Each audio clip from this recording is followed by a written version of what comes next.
నమస్తే. ఉగాది శుభాకాంక్షలతో షడ్రుచుల ఉగాది పచ్చడిని తయారు చేసేద్దాం.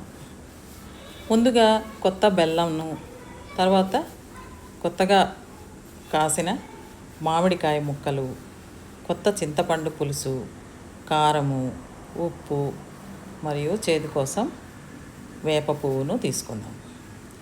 ఈ 6 రుచులను ఒక పాత్రలో ముందుగా చింతపండు పులుసును వేసుకుందాం. తరువాత అందులో బెల్లం వేద్దాం. బెల్లం వేసిన తర్వాత మామిడికాయ ముక్కలు మరియు వేప పువ్వును, చేదు కోసం వేప పువ్వును, ఉప్పు మరియు కారపొడిని వేసి ఈ మిశ్రమాన్ని బాగా కలిసే వరకు కలుపుకుందాం.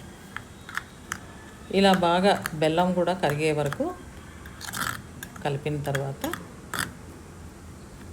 చూడండి, కొంచెం పలచగా తయారవుతుంది ఈ మిశ్రమం. ఇప్పుడు ఈ మిశ్రమాన్ని చూసారా ఎలా ఉందో? దీన్ని మనం దేవునికి నైవేద్యంగా పెట్టుకొని పూజించుకొని దాన్ని మనం ప్రసాదంగా స్వీకరిద్దాం.